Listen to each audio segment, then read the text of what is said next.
안녕하세요. 사연에 빠지다의 DJ 민영입니다. 오늘도 두 가지 사연 준비되어 있으니 재미있게 들어주시고요. 구독과 좋아요 버튼도 눌러주세요. 그럼 오늘의 사연도 함께 만나볼게요. 안녕하세요. 결혼식을 한 달 앞둔 예비 신부입니다. 어렸을 적부터 좋은 사람을 만나 행복한 가정을 꾸리는 것이 인생의 큰 목표 중 하나였는데요. 그 꿈이 곧 현실이 된다고 생각하니 요즘 참 가슴이 설레요. 신랑과 저는 서로 깊이 사랑하고 처음 만났을 때부터 지금까지 단 한 번도 언성을 높여 싸워본 적이 없을 정도로 사이가 좋지만 저희의 결혼 준비가 마냥 순탄하지만은 않았습니다. 지금 다시 떠올려도 드라마가 아닌가 싶을 정도로 황당한 일과 우연의 연속이었거든요. 저는 부모님의 사랑과 관심 아래 행복한 유년 시절을 보내지 못했어요. 부모님께서는 제가 10살 무렵 이혼하셨고 이혼하기 전에도 사이가 그닥 좋지 않으셨습니다. 어머니, 아버지 두 분 다 말수가 적고 무뚝뚝하신 분들이셨어요. 두 분은 선자리에서 만나 결혼하셨고 슬하에 저 하나만을 두셨습니다. 아버지께서는 항상 바깥일 때문에 바쁘셨고 어머니께서도 원래 바깥일을 하시던 분이었지만 결혼하시면서 일을 그만두시고 집에서 살림을 시작하셨어요. 아버지께서 외벌이로 가족들을 먹여 살릴 만큼 돈을 잘 버는 편이시기도 했고 처음부터 집에서 본인을 내조할 수 있는 부인을 원하셨거든요. 선자리에서 내세우신 조건도 번듯한 집안 출신에 아이 잘 키우고 내조 잘할 수 있는 조신한 여자였다고 했어요.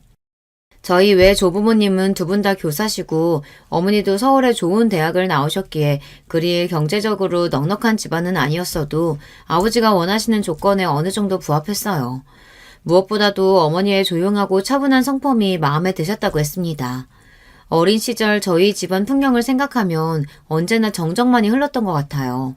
아버지나 어머니나 두 분 다 말씀이 없으신 편이었고 저 또한 그런 집안 분위기 탓에 눈치를 보느라 항상 얌전히 굴었거든요. 솔직히 말하자면 두 분 사이에 사랑이라고 부를 만한 감정은 전혀 존재하지 않았던 것 같아요. 어렸을 적에야 당연히 부부는 서로 사랑해서 결혼하는 사이라 생각했기에 두 분이 그리 살가워 보이지 않았어도 속으로는 아니시겠지 싶었지만 두 분은 처음부터 완벽히 서로의 조건만을 보고 시작한 사이였기에 애정보다는 이해관계에 얽혀있는 사이였습니다. 어머니께서는 아버지의 경제적인 능력과 사회적 지위, 아버지께서는 집에서 얌전히 본인을 보필하고 자식을 키워줄 조신한 부인이 필요했던 것이죠. 제가 5살 배기였던 시절까지만 해도 그 이해관계는 별 문제없이 흘러가고 있었습니다. 그리 다정한 가족은 아니었어도 서로의 역할을 충실히 이행하며 가족이라는 울타리를 잘 유지하고 있었다는 뜻입니다. 그 울타리를 먼저 깨트린 것은 다름 아닌 어머니였어요. 아버지께서는 언제나 바깥일로 정신없이 바쁘셨고 늦은 밤이나 주말도 마찬가지였습니다. 돈은 차고 넘칠 만큼 벌어다 주셨지만 가족에게는 아무런 관심이 없으셨어요. 제가 어떤 유치원에 다니고 있는지, 요즘은 어떤 것에 관심이 많은지, 어떤 반찬을 편식하고 무슨 알러지가 있는지 기본적인 정보도 아무것도 알지 못하셨습니다. 저뿐만 아니라 어머니에 대한 정보도 마찬가지였어요. 어느 날부턴가 어머니께서는 식사 시간마다 아버지께 이야기를 먼저 거시기 시작하셨습니다. 거창한 이야기는 아니었고 주로 내일 저녁 식사 반찬은 뭘로 할까요? 오늘 우리 딸이 유치원에서 상을 받아왔어요. 요즘은 바쁜 일 없으신가요? 같은 평범한 주부들이라면 일상적으로 주고받을 만한 대화였어요. 아마 그 즈음부터 어머니께서는 외로움이라는 걸 느끼기 시작하셨던 것 같아요. 하루 종일 넓은 집에서 제대로 대화도 통하지 않은 어린아이를 붙잡고 지내셨으니 당연한 수순이었죠. 앞서 말씀드렸듯 어머니께서는 타고난 성품이 차분하고 내향적이어서 유치원의 다른 어머님들과도 잘 어울리시지 않으셨고 특별히 자주 연락하고 지내는 친구분도 없으셨거든요.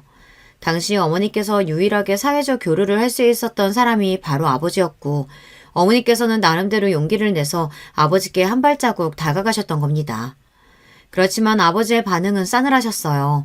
언제나 단답에 제대로 대답도 해주시지 않으셨고 기계처럼 젓가락을 움직이다 식사가 끝나면 칼같이 자리에서 일어나 잠자리에 드셨습니다. 물론 하루 종일 밖에서 바쁘게 일하다 돌아오시는 분이었고 다음날 새벽부터 바깥일을 나가셔야 했으니 피곤하고 지칠만도 했죠. 그렇지만 항상 혼자 남아 식탁을 치우시던 어머니의 뒷모습을 생각하면 지독한 쓸쓸함이 아직까지도 느껴지는 것 같아요. 그런 어머니께서 선택한 것은 바로 불륜이었습니다. 어머니의 불륜을 옹호하려는 것은 아니에요. 그렇지만 어머니께서 어떤 심정으로 그런 짓을 택하셨는지 나름대로 이해해 보려고 애썼을 뿐입니다. 어머니의 불륜 사실을 알게 되신 아버지께서는 바로 이혼을 하셨어요. 당시 저는 겨우 10살 남짓한 꼬맹이였기에 그 누구도 제게 어머니의 불륜과 불륜남, 이혼 소송에 대한 이야기를 제대로 해주지 않았고 나중에 가서야 알게 된 이야기지만 어머니께서 바람이 난 남자는 다름 아닌 제가 다니던 영어 학원의 교사였습니다. 아버지께서 막대한 금액의 소송을 거셔서 둘 다 빈털터리가 됐다는 이야기를 어디에선가 전해 들었지만 사실인지는 모르겠습니다. 저는 그 뒤로 어머니와 단 한 번도 연락을 해본 적이 없어요. 어머니에 관한 소식을 아버지께 전해 들은 적도 없거든요. 이혼 후 저는 아버지와 단 둘이 살기 시작했어요. 집안일은 일주일에 한 번씩 파출부 아주머니가 찾아와 주셨고 집안 분위기는 어머니가 계실 때와는 비교도 되지 않게 더욱더 삭막해졌습니다. 그렇지 않아도 기계처럼 딱딱하고 무뚝뚝하시던 아버지께서는 이혼 후 완전히 냉혈한처럼 변해버리셨어요. 제게 일말의 관심도 주시지 않았고 그저 같은 집에 사는 사이 그 이상 그 이하도 아닌 것처럼 느껴졌습니다. 물론 아버지께서 제가 먹고 입고 사용하는 것들에 대한 비용을 일체 대주시고 필요한 게 있으면 알아서 사라며 카드를 건네주시기는 했지만 부모 자식 사이에 필요한 것이 돈이 전부는 아니잖아요. 아버지께서는 제 졸업식이나 입학식, 생일 등 특별한 날을 한 번도 챙겨주신 적이 없었어요. 그 모든 과정은 얼굴도 몇 번 본 적 없는 할머니께서 처리해 주셨고 저는 항상 쓸쓸한 나날들을 보냈습니다. 가까이 지내는 친척도 없었고 앞서 말했다시피 조부모님과도 그리 살가운 사이는 아니었기에 저는 정말 철이 일찍 들었어요. 좋게 말하면 철이 일찍 든 것이지 나쁘게 말하면 성격이 몹시 팍팍해졌습니다. 사소한 일에서 즐거움을 찾지 못하고 점점 웃음을 잃어갔어요. 보통 사춘기 아이들은 길가에 떨어진 낙엽만 봐도 깨르르 웃음이 터진다고 하잖아요. 저는 전혀 그런 아이가 아니었고 점점 남들에게 제 이야기하는 것을 꺼리게 되었습니다. 누가 저를 걱정해줘도 괜찮다 단답으로 일축하고 세상 모든 것이 시시하고 재미없게 느껴졌습니다. 그런 저에게 고등학교 3학년 때 처음으로 흥미로운 것이 생겼어요. 바로 조카와의 만남이었습니다. 아버지께서는 나이 차이가 꽤 나는 여동생 한 분이 계셨는데 미국인 남편과 결혼해 미국에 정착하고 사시던 분이라 평소에는 연락을 주고받을 일이 전혀 없었어요.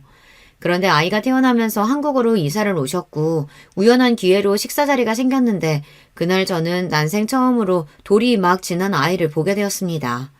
정말 너무 신기하더라고요. 그 작은 아이가 손가락, 발가락을 꼬물꼬물 움직이고 입을 벌려서 소리를 내고 제가 가까이 다가가 빤히 쳐다보자 해사하게 웃는 그 미소에 마음이 녹아버렸던 것 같아요. 그동안 인터넷이나 텔레비전에서 숱하게 아이들을 봐왔지만 실제로 아이를 눈앞에서 마주하는 것은 정말 다른 일이었습니다. 그날을 계기로 제 목표는 유치원 선생님이 되었어요. 자랑은 아니지만 학교 성적이 꽤나 좋은 편이었기에 제가 원하던 대학의 유아교육과에 진학하는 것은 그리 어려운 일이 아니었습니다. 대학생활 내내 실습을 나가며 아이들과 함께하는 시간이 너무나 즐거웠던 기억이 나요. 만약 제게 아이들이라는 존재가 없었다면 지금까지도 어렸을 적 어머니처럼 언제나 무표정으로 지내는 사람이 되었을지도 모르겠습니다. 대학을 졸업한 저는 규모가 제법 큰 사립 유치원에서 근무하기 시작했어요. 아이들을 진심으로 너무나 사랑하는 사람이지만 그것과는 별개로 유아 교사로 일하는 게 그리 쉬운 일만은 아니었습니다.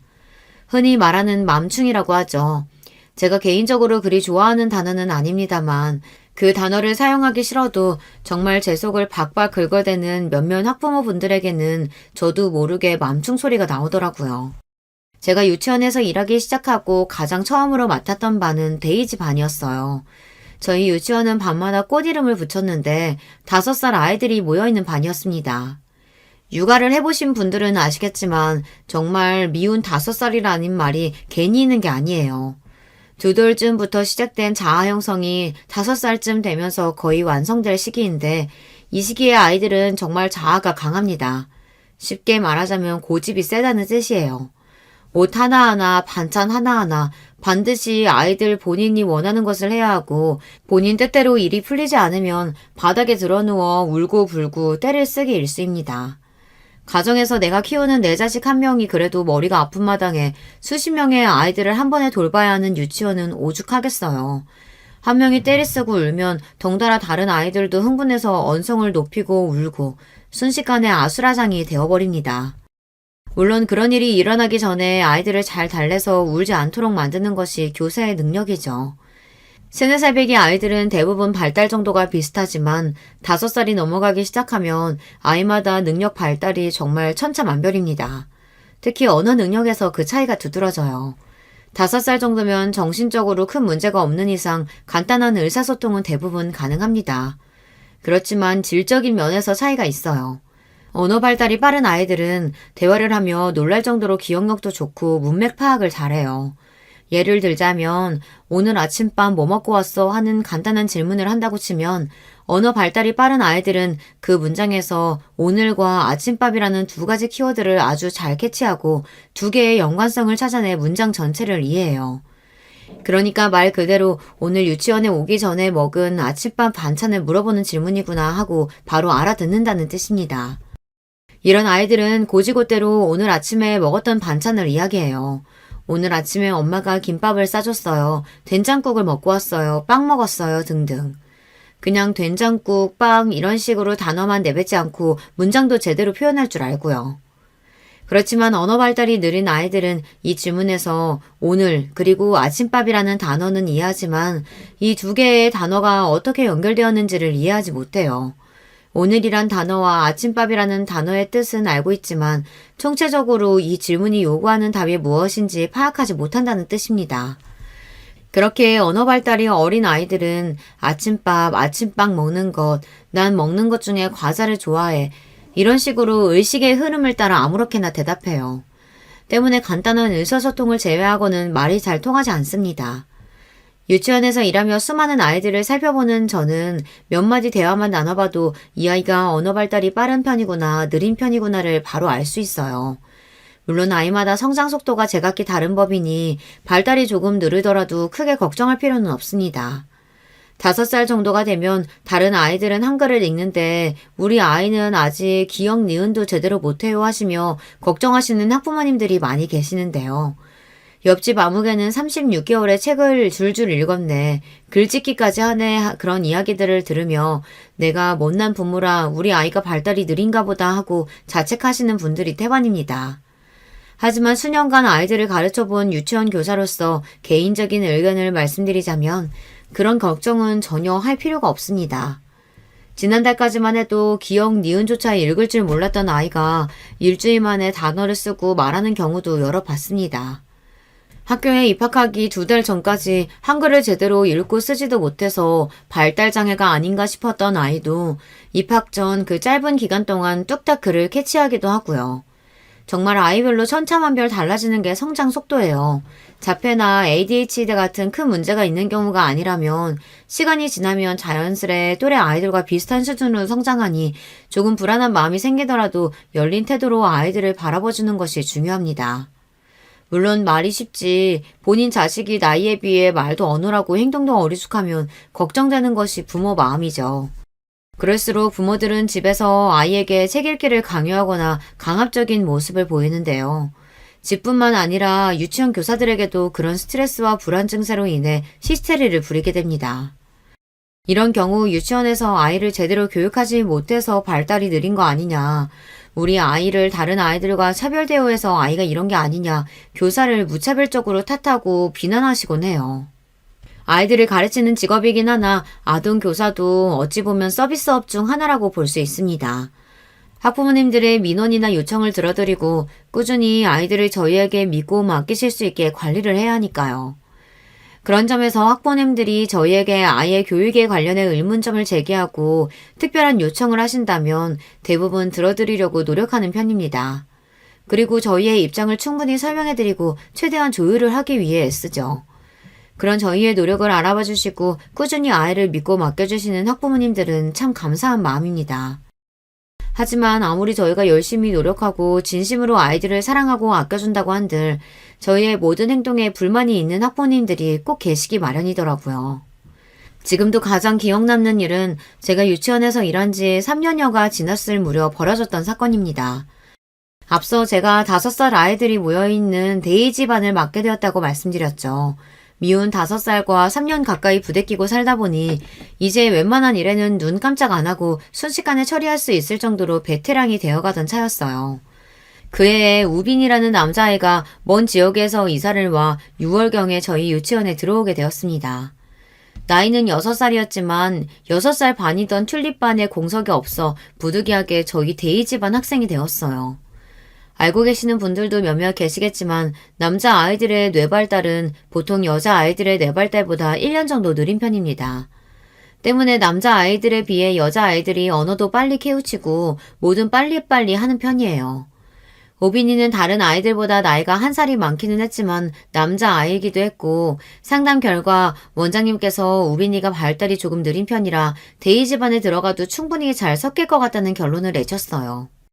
하지만 우빈이 어머님의 생각은 좀 달랐습니다. 솔직히 그 여자에게 어머님 하면서 좋은 명칭을 사용해주고 싶지도 않아요. 우빈이가 저희 유치원에 들어온 이후 제가 그 여자에게 시달렸던 걸 생각하면 정말 끔찍하거든요. 그 여자는 본인 아들이 왜 아들보다 모자란 아이들 사이에서 교육을 받아야 하는지 모르겠다고 고래고래 언성을 높였습니다. 원장님과 제가 모자란 아이들이 아니라 나이가 1살 어린 것뿐이다. 지금 6살 반에 공석이 없기도 하고 가끔 이런 경우가 종종 있다. 아이들마다 발달 속도도 느리고 이 나이 무렵의 1살 차이는 사실 그렇게 큰 차이가 있지 않다. 아무리 좋게 설명을 드려도 그 여자 귀에는 그저 본인 아들이 다른 아이들보다 모자라서 열애되었다고 들리는 것 같았습니다. 한참 실랑이 한 끝에 원장 선생님께서는 결국 데이지반이 그렇게 싫으시면 저희 유치원에서는 댁 아드님을 받아들일 수 없을 것 같다. 튤립반에는 공석이 없고 그렇다고 댁의 아드님만 예외로 받아주면 앞으로 이런 경우가 생겼을 때 우리 입장이 곤란해진다 못을 박으셨어요. 끝까지 때렸으면 본인 말을 들어줄 거라고 생각했었는데 그 여자는 좀 당황스러워 보이는 얼굴이었습니다. 그쪽이 대입집안 교사라고 했죠? 우리 우빈이 좀 특별히 신경 써서 봐주세요. 하도 어쩔 수 없다고 하니까 제가 참는 거예요. 그러더니 갑자기 제게 말을 톡 쏘고는 특별히 봐준다는 듯이 이야기를 하는데 그때부터 예감이 좀 안 좋았어요. 이 여자 만만치 않은 사람이겠구나 하는 생각이 들었거든요. 앞서 말했듯 각종 괴상한 부탁을 하거나 교사에게 인격 모독적인 말을 하시는 학부모님들이 참 많아요. 몇 개의 예를 들어보자면 우리 아이가 변을 보고 아직 혼자서 뒤처리를 하지 못하니 엉덩이를 잘 닦고 로션까지 발라달라. 우리 아이가 잘 지내고 있는지 걱정되니 선생님 몸에 소형 카메라를 달아서 수업 시간 내내 영상을 녹화해 실시간으로 볼 수 있게 해달라. 아이들 정서상 좋지 않으니 항상 목 끝까지 가리는 옷만 입고 출근해라. 심지어 저희 유치원은 출근 후 갈아입는 교사용 원복이 정해져 있는데도 출퇴근 시에 아이들을 마주칠 수 있다며 제 옷차림에 간섭하시는 학부모님들도 있었어요. 근무 시간 외에 개인적인 연락을 하는 것은 물론이고 제 개인 SNS 프로필 사진에 수영장에서 찍은 사진을 올렸더니 어떻게 아이들 가르치는 교사라는 사람이 이런 차림으로 사진을 찍을 수 있냐며 저를 훈계하시던 분도 계셨어요. 거짓말 같지만 전부 정말 사실입니다. 처음에는 그런 분들께 일일이 제 사정을 설명하고 그럴 수 없는 이유와 죄송한 마음을 표현하고 최대한 좋게 마무리를 하려고 했지만 세상에는 상식이라는 게 통하지 않는 사람들이 참 많더라고요. 교육 수준과 경제적 형편과 인성 수준은 완전히 별개인 것 같다는 생각을 여러 번 했습니다. 번듯한 집안에 떵떵거리며 잘 사는 집안 아이인데도 부모가 정말 상상 초월의 무개념인 경우도 많고 가난한 집 아이인데도 가정교육을 아주 잘 받고 자라 똑똑하고 배려심이 넘치는 아이들도 많아요. 그런 아이들은 높은 확률로 부모님께서 인격적으로 훌륭하신 분들이더라고요.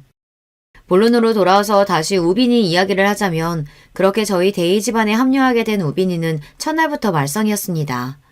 우빈이는 언어 발달이나 행동 발달은 느렸어도 덩치가 꽤 큰 편이었어요. 다른 아이들과 20cm가량 차이가 날 정도로 정말 머리에 하나가 위로 쑥 솟아있는 느낌이었습니다. 보통 5살쯤 되면 아이들이 성역할에 대해서 학습할 나이잖아요. 여자 아이들은 공주놀이와 분홍색 옷, 물건에 푹 빠져있고 남자 아이들은 항상 싸움놀이를 합니다.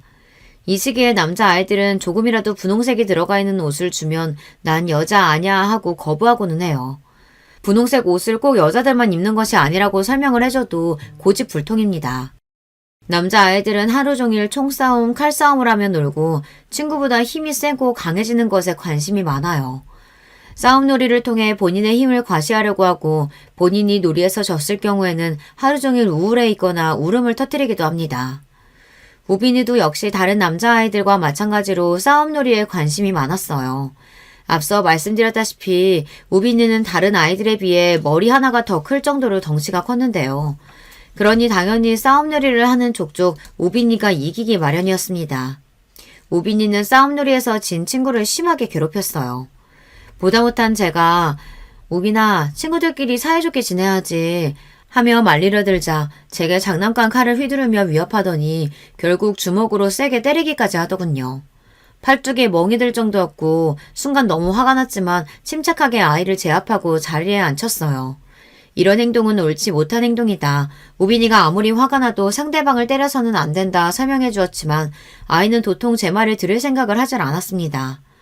우빈이가 제게만 폭력성을 보인다면 그나마 다행이었지만 5살 배기 아이가 상대를 가려가며 손을 휘두르지는 않죠. 당연히 같은 반 친구들에게도 틈만 나면 손을 올렸고 덕분에 저희 데이 집안은 하루가 다르게 문제가 생기기 시작했습니다. 저는 최선을 다해 우빈이를 돌봐주고 문제가 없도록 만들려 애썼지만 저 혼자 10대명의 아이를 돌봐야 하는데 하루 종일 우빈이 옆에 붙어 일거수일투족을 신경 써줄 수는 없었어요. 보통 아이가 이렇게 폭력성을 보이는 경우는 학부모님들에게 말씀드리고 가정에서 특별히 지도해 주시기를 부탁드리는데 우빈이 같은 경우는 어머니께 연락드리기가 좀 꺼려졌습니다. 이미 전적이 있기도 했고 이 이야기를 꺼내봤자 우리 애가 뭘 그렇게 잘못했다고 그래요 하면서 바로 화를 내게 뻔해 보였어요. 아이의 폭력성은 담당 교사가 노력한다고 해서 하루아침에 고쳐질 문제가 아니기 때문에 부모님의 협조가 무엇보다 중요한데요. 이 일을 어떻게 해결해야 할까 참 머리가 아팠습니다. 원장 선생님께서도 우빈이의 폭력성에 대해 잘 알고 계셨고 함께 고민을 해본 결과 일단은 학부모님께 말씀드리는 것이 맞다는 결론이 나왔습니다. 우빈이 정도의 폭력성이면 가정에서도 이를 알고 있을 확률이 높았고 아무리 저희끼리 고민해봤자 답이 없는 문제였거든요. 그렇게 정말 내키지 않았지만 우빈이 어머님께 연락을 드렸고 반응은 역시나 예상했던 대로였습니다. 우리 아들이 다른 애들을 때렸다고요? 그럴 리가 없는데. 그 애가 먼저 우리 아들 괴롭힌 거 아니에요? 애들끼리 싸우는 동안 교사는 도대체 뭘 하고 있는 거예요? 저는 차분히 지금까지 이런 일이 여러 번 발생했고 최선을 다해 우빈이를 이끌어주려고 했지만 쉽지 않다. 이 시기 남자아이들에게 폭력성이 발생하는 건 드문 일이 아니다. 저뿐만 아니라 가정에서도 교육을 시켜주셔야 한다. 상황을 설명드렸습니다. 그러나 역시 그 여자는 제 이야기를 듣는 건지 마는 건지 혼자서 북치고 장구치고 화를 내다 갑자기 저희 유치원을 고소하겠다고 큰 소리를 냈어요. 당신들 아동학대로 다 고소할 거야. 콩밥 먹게 해줄 거라고. 알겠어? 진정하시라고 몇 번이고 말씀드렸지만 아무런 효과가 없었고 그 여자는 정말로 저희 유치원을 아동학대 혐의로 고소했습니다. 제대로 된 증거 하나 없는 고소였지만 아동학대가 워낙 민감한 사안이다 보니 경찰 쪽에서 조사를 나오게 되었어요. 그 과정에서 정말 스트레스가 많았고 개인적으로나 공적으로나 힘든 시간을 보냈습니다. 아무리 혐의가 없다고 하더라도 일단 아동학대로 고소를 당한 적이 있는 유치원이라면 학부모로서 그 유치원에 아이를 맡기고 싶지 않아지는 게 당연하잖아요. 조사를 받았다는 소문이 동네에 쫙 퍼졌고 저희 유치원은 그 소문 덕에 원생을 많이 잃게 되었습니다. 솔직히 말해서 그 여자가 정신병자가 아닌가 생각하기도 했지만 나중에 알고 보니 멀쩡히 회사까지 다니고 있는 그것도 대기업에서 한 자리 차지하고 있는 너무나 평범한 회사원이었어요. 어떻게 저런 비상식적인 인간이 멀쩡한 척 다른 사람들과 문제없이 사회생활을 할 수 있는 건지 지금 생각해도 이해가 잘 가지 않아요. 그 여자에게 유일하게 고마운 점이 하나 있다면 그 여자가 저희 유치원을 고소한 덕에 제가 지금의 신랑을 만날 수 있었다는 사실입니다. 저희 예비 신랑은 이 사건을 담당했던 검사예요. 사건은 아동학대에 관련된 정황이 전혀 발견되지 않아 조사가 금세 마무리되었지만 그 과정에서 안면을 트고 사이가 가까워진 저와 신랑은 연인 사이로 발전하게 되었습니다. 나중에서야 들었던 말이지만 신랑은 저를 보고 첫눈에 반했었다고 하더라고요. 어렸을 적부터 유치원 선생님처럼 다정하고 친절한 여자가 이상형이었다나요.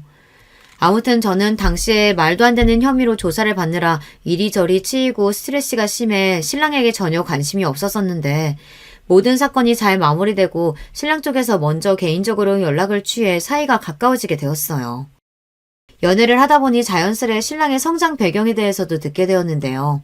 신랑도 저와 마찬가지로 온전치 못한 가정에서 자란 사람이었습니다. 검사라는 번듯한 직장에 사교성도 좋고 화려한 언변까지 갖춘 사람이었기에 누가 봐도 화목하고 넉넉한 가정에서 부모님 사랑을 듬뿍 받고 자랐을 것 같았는데 알고 보니 아주 어렸을 적부터 줄곧 어려운 형편의 홀어머니 밑에서 자랐다고 하더라고요. 정확한 이유는 알지 못하지만 신랑의 부모님께서도 신랑이 어렸을 적 이혼하셨고 아버지 밑에서 자란 저와는 다르게 신랑은 어머니를 따라갔다고 했습니다. 신랑의 어머니께서는 오랫동안 일용직을 전전하시며 신랑을 먹여 키우셨다고 합니다. 일일 급식소 도우미, 김치 공장, 설거지, 각종 청소 관련 부업도 많이 하셨고 그러면서 몸이 많이 상하셨어요. 젊은 시절부터 각종 질병과 성인병으로 크게 고생하고 계신다고 하더라고요. 신랑은 어렸을 적부터 영민하고 똘똘한 아들이었고 어머니께서는 그런 신랑에게 거는 기대가 크셨다고 합니다. 밤잠을 줄여가며 본인 입에 넣을 것을 줄여가며 허리띠를 졸라매 신랑 뒷바라지를 하셨고 정말 어려운 형편에서도 결국 하나뿐인 아들을 번듯한 검사로 만들어내셨죠. 물론 신랑이 검사가 된 것은 스스로의 노력이 가장 크긴 했지만 신랑이 공부에만 집중할 수 있도록 뒤에서 지원해주신 어머니의 노력이 없었다면 불가능한 일이었겠죠. 그만큼 신랑의 어머니께서는 외동아들인 신랑을 눈에 넣어도 아프지 않을 정도로 아끼고 사랑하셨습니다. 본인 인생을 통째로 바쳐 만들어낸 완벽한 결과물이니 어찌 보면 당연한 일이었어요. 시부모님께서는 남들이 보면 조금 아니 왜 저리 유난이야 할 정도로 아들의 일이라면 본인 일이라도 되는 양 매사에 발벗고 나서셨습니다. 신랑에게 특별한 유대감을 가지고 계셨어요. 신랑 또한 본인의 어머니가 다른 어머니들보다 조금 유별나다는 사실을 알고 있었어요. 때문에 제게 미리 언지를 주기도 했습니다. 우리 어머니가 오래전부터 혼자서 날 키우시느라 고생이 많이 하셨어. 그만큼 나한테 애착도 크신 분이고 평생 나 하나만 바라보고 살아오신 분이니까. 자식 사랑이 조금 유별나시긴 해. 그래도 우리 어머니 절대 나쁜 분은 아니야. 아마 너랑도 큰 문제 없이 잘 지낼 수 있을 거야. 사실 신랑의 말을 듣고 조금 걱정이 되기는 했어요. 물론 유치원 교사 생활을 오래 하며 각종 어머니들을 상대하는 법에는 이골이 날 지경이었지만 상대가 제가 가르치는 아이가 아니라 결혼할 사람의 부모라면 이야기가 좀 달라지잖아요. 게다가 신랑을 끔찍하게 아끼고 사랑하는 유별난 어머니라니 뵌 적은 없었지만 처음 인사를 드리러 가기 전부터 불안한 마음이 들었습니다. 드라마나 텔레비전 같은 곳에서 본 각종 고부 갈등들도 생각나고 만약 신랑의 어머니께서 그런 못된 시어머니라면 어떻게 대처해야 될까 고민도 많았어요. 신랑의 평소 성격을 미뤄봤을 때 중간 다리 역할을 잘 하긴 할 것 같았지만 뭐든 겪어보기 전엔 모르는 거니까요. 어찌됐든 마음의 준비를 단단히 하고 있어야겠다 싶기는 했습니다. 신랑 어머니도 문제였지만 저희 아버지도 문제인 것은 마찬가지였어요. 저는 대학을 졸업한 이후 아버지와 연락을 거의 주고받지 않고 있거든요. 신랑과의 교제 사실도 물론 말씀드리지 않았었고요. 결국 결혼하겠다고 남자를 데려가면 어떤 반응이실지 도무지 상상이 가질 않았습니다. 신랑은 제 어두운 가정사를 다 알고 있었기에 굳이 제게 아버지에 대한 이야기를 먼저 꺼내지 않았습니다. 때가 되면 제가 알아서 소개를 시켜주겠거니 생각하는 것 같았습니다. 오랜만에 아버지께 연락을 드려 약속을 잡았고 아버지께서는 예상하셨던 대로 신랑이 어떤 사람인지 무슨 직업을 가졌는지 어떻게 만나게 됐는지 등등 궁금한 것이 하나도 없으셨어요. 결혼할 사람을 소개시켜드리고 싶다는 제 말에 그저 알겠다 답만 보내오셨습니다. 결혼 날짜가 잡히자 신랑은 그제서야 저희 아버지에 대해 궁금했던 것들을 물어봤어요. 어떤 일을 하시는 분인지, 식사 때 어떤 점을 조심해야 하는지 등등 기본적인 질문이었습니다. 우리 아버지도 젊었을 적에 검사셨어. 지금은 변호사로 일하고 계시고. 실은 저희 아버지께서도 젊은 시절 열정이 넘치는 검사셨어요. 하루가 멀다 하고 사건을 맡아 조사하고 범죄자들과 싸우느라 눈코 뜰 새 없이 바쁘신 분이었죠. 덕분에 가정에 소홀해져 이혼이라는 결과를 맞았고요. 그렇기 때문에 사실 전 신랑과의 결혼이 처음에는 조금 망설여졌습니다. 타고난 성품이 다정한 사람이라 아버지와는 다르게 가정적인 남편이 될 것 같긴 했지만 직업 특성상이라는 걸 마냥 무시할 수는 없잖아요. 연애 시절부터 이리저리 돌아다니며 조사하느라 많이 바빠 보이기도 했고요. 아버지께서 본인과 같은 검사 출신이라는 이야기에 신랑은 굉장히 의외라는 반응이었습니다. 그러면서 용케도 검사인 본인과 결혼할 생각을 했다며 그렇게 자기가 좋냐고 우스갯소리를 하더라고요. 사실 나도 티를 안 냈지만 걱정 많이 됐었어. 얘기만 들어도 워낙 무뚝뚝하고 근엄하신 분일 것 같아서. 그래도 같은 법조인이시라니 나랑 통하는 점이 조금이라도 있지 않을까? 장인어른 마음에 들 수 있도록 노력해볼게. 그렇게 약속날이 되었고 저와 신랑은 한껏 긴장한 채로 약속 장소인 한정식 식당으로 향했습니다. 굉장히 오랜만에 아버지를 만나는 자리이기도 했고 만에 하나 아버지께서 신랑을 마음에 들어하지 않으면 어떡하지 하는 생각이 들기도 했어요. 떨리는 마음으로 먼저 식당에 도착해 아버지를 기다리고 있는데 미닫이 문이 열리고 아버지께서 안으로 들어오시는 순간 신랑이 너무 깜짝 놀라며 자리에서 벌떡 일어났습니다. 아니, 자네가 여긴 어떻게? 알고 보니 저희 예비 신랑과 아버지께서는 이미 안면이 있는 사이였어요. 남편이 햇병아리 검사였던 시절 같은 부서 선배였던 아버지께서 남편을 많이 도와주셨다고 하더라고요. 그때부터 신랑은 저희 아버지를 은사처럼 여기고 모셨다고 하는데 아버지께서 직업을 옮기신 후로 연락이 뜸해져 최근에는 소식을 몰랐다고 합니다. 일 그만두셨다는 얘기는 전에 들었는데 이렇게 다시 뵙게 될 줄은 정말 몰랐습니다. 제가 진작 연락드리고 찾아뵀어야 하는 건데 이런 인연이 다 있네요. 어렸을 적부터 제게는 그렇게 무뚝뚝하고 남이나 다름없을 정도로 냉정하셨던 분이 일터에서는 신임받는 선배였다니 기분이 좀 이상하긴 했어요. 신랑 말고도 같은 부서에 소속되어 있던 검사들이 전부 아버지를 존경하고 잘 따랐다고 하더라고요. 세상 좁다더니 참 이런 인연이 다 있구나 싶었습니다. 걱정했던 것이 무색하게도 자리는 즐거웠고 큰 문제 없이 좋은 분위기 속에서 잘 마무리되었어요. 신랑은 본인이 초보 검사였던 시절 아버지께 정말 도움을 많이 받았다며 다시 생각해도 어떻게 이런 인연이 있을 수 있는지 신기해했습니다. 그렇게 저희 아버지 쪽은 잘 해결되었고 남은 것은 신랑의 어머니였어요. 앞서 말씀드렸듯이 신랑 어머니께서는 신랑에게 좀 유난하신 분이에요. 신랑은 괜찮을 거라 말했지만 사실 전 조금 걸리는 부분이 있습니다. 신랑과 한창 결혼 이야기가 오가기 시작했을 무렵부터 저는 스토킹 비슷한 것을 당하고 있었어요. 첫 시작은 유치원으로 걸려오는 전화였습니다.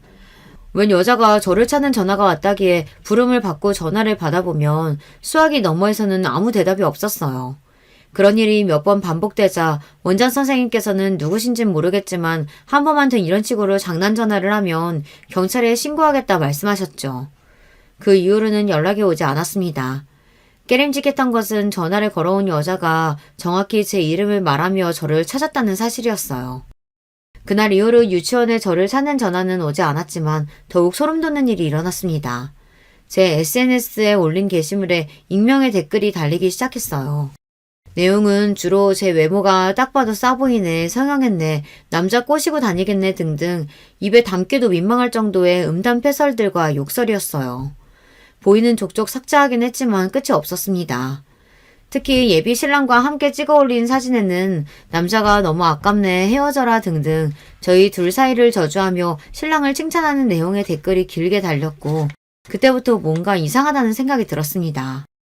게다가 그 사람은 제게 개인 메시지로 제 집 주소 등 인적사항 등을 보내며 당장 그 남자와 헤어지지 않으면 가만두지 않겠다느니 죽여버리겠다느니 도를 넘는 협박을 보내왔고 그 메시지를 보고 너무 겁이 났던 저는 모든 사실을 신랑에게 털어놨어요.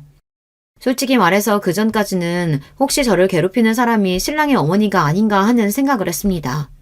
아무리 생각해도 저와 신랑 사이를 갈라놓으려고 할 만한 사람, 게다가 제 신상 정보를 그렇게 잘 알고 있을 만한 사람은 시어머니뿐이라는 생각이 들었거든요. 그렇지만 설마 하니 신랑 어머니께서 저를 죽여버리겠다느니 그런 도를 넘는 협박을 해오실 것 같지는 않았어요. 이야기를 모두 전해들은 신랑은 몹시 놀라더니 짚히는 곳이 있다고 말했습니다. 아마 내 전 애인일 거야. 그 여자 정신적으로 좀 아픈 사람이었거든. 한동안 잠잠하길래 괜찮아졌나 생각했는데. 알고 보니 신랑에게는 저를 만나기 전에 잠깐 사귀었던 전 애인이 있었는데 그 여자가 정신병을 앓고 있는 사람이었다고 했어요. 신랑 어머니 지인의 소개로 만난 사이였는데 처음에는 번듯한 집안에 멀쩡한 직장을 가진 데다 생긴 것도 예쁘장해서 별 문제 없이 잘 만났다고 하더라고요. 그런데 시간이 지날수록 신랑에게 과하게 집착하기 시작하더니 완전히 의부증처럼 변했다고 했어요. 신랑이 어딜 가든지 일거수일투족을 그 여자에게 보고해야 하고 일하는 중에도 10분 내로 연락에 답장하지 않으면 부재중 전화를 100통씩 해놓고 공적인 일이라도 다른 여자와 대화 나누는 모습을 보면 그 여자는 누구냐, 바람난 거 아니냐, 미친 사람처럼 캐묻고 따지고 들고 게다가 신랑은 검사라는 직업 특성상 연락텀이 일정치 못하고 조사를 하다 보면 신분을 속이고 사람을 만나야 할 일도 생기는데 그 여자는 그런 것들을 전혀 이해해주지 못했다고 하더라고요. 견디다 못해 신랑이 계속 이런 식으로 굴면 더 이상 만남을 지속하기가 힘들다. 아무리 서로 호감을 가지고 만나는 사이라도 적당한 선이라는 게 있다. 다 큰 성인이고 서로 사회생활도 할 만큼 해본 사람들끼리 왜 이러는 거냐 권고를 했지만 별 소용이 없었다고 했어요. 결국 신랑이 헤어지자 이별을 선언하자 그 여자는 이성을 잃고 흉기까지 휘둘렀다고 했습니다. 크게 다칠 뻔한 남편은 고소까지 생각했었지만 그 여자와 더 엮이고 싶지 않아 그냥 이를 조용히 묻었다고 했어요. 그렇게 헤어지고 나서도 한동안 끈질기게 집 앞까지 찾아오질 않나 전화나 메시지를 끊임없이 걸어대는 통에 결국 연락처도 바꾸고 이사도 갔다고 하더라고요. 그 여자가 도대체 어떻게 네 이름이랑 직장을 알아냈는지 모르겠네. 아니다. 그 여자는 그러고도 남지. 검사를 스토킹하는 여잔데. 내가 한번 제대로 알아볼게. 혹시 무슨 일 생기면 나한테 바로 말해줘. 솔직히 그 이야기를 다 듣고 나자 좀 겁이 났어요. 정신 이상자라니 언제 어떻게 제 집에 찾아와 신랑에게 그랬던 것처럼 또 흉기를 휘두를지 모르는 일이잖아요. 그동안은 댓글을 남기는 사람이 신랑의 어머니일지도 모른다고 생각했기 때문에 선뜻 꺼내지 못했던 이야기인데 아니라는 사실을 알게 되자 더 이상 결혼을 미룰 이유가 없다는 판단이 들었어요. 신랑에게 당장 어머니께 인사드리러 가고 싶다는 뜻을 내비쳤습니다. 제 집 주소를 다 알고 있는 여자에게 살해 협박까지 받은 마당에 아무렇지 않게 평소처럼 지내기도 어려웠고요. 하루빨리 신랑과 결혼해 살림을 합쳐야겠다는 생각이 들었어요. 그렇게 시댁에 처음으로 인사를 드리러 가게 되었습니다. 스토킹 문제도 있었지만 애초에 시어머니께서 저를 그닥 달가워하시는 느낌은 아니었기에 긴장을 하지 않을 수 없었어요. 신랑은 잔뜩 긴장해 손까지 덜덜 떠는 저에게 괜찮을 거라며 어머니께서도 말씀은 그렇게 하셨어도 막상 저를 만나면 분명 마음에 들어 하실 거다. 긍정적인 말을 건넸지만 걱정은 그리 쉽게 사라지지 않았습니다. 그렇게 시댁으로 들어섰고 시어머니께서는 무려 현관 앞까지 나와 저희를 기다리고 계셨어요. 어머니 안녕하세요. 떨리는 목소리로 인사를 건넸고 그 순간 시어머니께서 저를 보자마자 냅다 빽 소리를 지르셨습니다. 네가 우리 아들 꼬신 그년이냐? 이 년이 어디서 감히 남의 집 귀한 아들을 그것도 애인 있는 남자를 꼬셔? 그래놓고 어딜 뻔뻔하게 인사까지 하러 와? 저를 마음에 들어 하시지 않을 거라고는 생각했지만 이렇게까지 격한 반응일 거라고는 전혀 생각하지 못했어요. 그때의 당혹스러움은 아직도 잊혀지지가 않습니다. 면전에 대고 2년 전년 욕을 하시질 않나 게다가 하신 말씀도 너무나 충격적이었어요. 애인 있는 남자를 꼬셨다뇨. 순간 어안이 봉봉해 말문이 막혔고 그건 신랑도 마찬가지인 것 같았어요. 어머니 갑자기 왜 이러세요? 애인 있는 남자 꼬셨다뇨. 그게 무슨 말씀이세요? 넌 가만히 있어.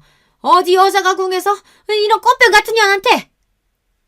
시어머니께서는 거기서 멈추지 않고 현관에 놓여있던 빗자루를 집어드셨어요.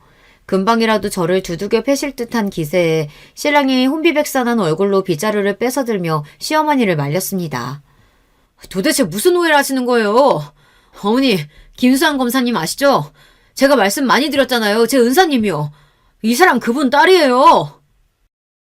신랑의 입에서 나온 말에 시어머니께서는 눈을 동그랗게 뜨시더니 너무나 놀란 표정이 되셨어요. 얘가 그분 따님이라고 하며 몇 번이고 되물으시는데 전혀 생각지도 못했다는 듯 몹시 당황스러워 보이더라고요. 신랑은 제가 왜 거짓말을 하겠냐며 일단 좀 진정하고 앉아서 얘기하자며 시어머니를 이끌고 탁자로 향했습니다. 사건의 전말은 이랬어요. 신랑의 전 여자친구라던 그 스토커 여자와 신랑이 어떻게 만나게 되었는지 기억하시죠? 네, 다름 아닌 시어머니 지인의 소개로 만난 사이였죠. 시어머니께서는 전 여자친구를 몹시 좋게 보셨다고 해요. 조건만 따지자면 여러모로 부족할 것 없는 사람이었고 지인의 소개로 만났는데다 시어머니께 싹싹하게 굴고 부칩성도 좋아 시어머니께서는 그 여자와 가까이 지내셨다고 합니다. 신랑 없이 둘이서 식사를 하기도 하고 며느리와 시어머니처럼 쇼핑을 다니기도 하고요. 시어머니께서는 당연히 신랑이 그 여자와 결혼할 거라고 생각하셨다고 합니다. 신랑 또한 시어머니께서 그 여자를 예뻐하시고 사이가 꽤나 가까웠던 것을 알고 있었던 데다 무엇보다 시어머니 지인의 소개로 만난 사이였기에 그 여자가 신랑에게 집착했던 사실이나 정신 이상저처럼 굴었던 사실을 굳이 이야기해서 좋을 것 없다고 생각했어요. 시어머니께는 그저 성격 차이 같은 흔한 이유로 헤어졌다고 간단하게 말씀드렸고 시어머니께서는 그 여자의 스토킹 행각이나 정체에 대해서 전혀 모르는 상태셨다고 합니다. 그렇게 얼마 후 신랑은 저와 연애를 하기 시작했고 신랑의 SNS를 통해 저의 존재를 알게 된 그 여자는 뻔뻔하게도 시어머니께 연락을 했던 거예요.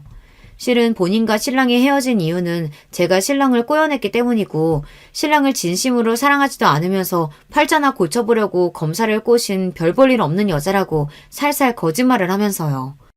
평소 그 여자를 좋게 생각하고 계셨고 둘이 헤어진 것을 내심 아쉬워하셨던 시어머니께서는 그 여자의 말을 철석같이 믿고 저와의 결혼을 반대하셨던 거예요.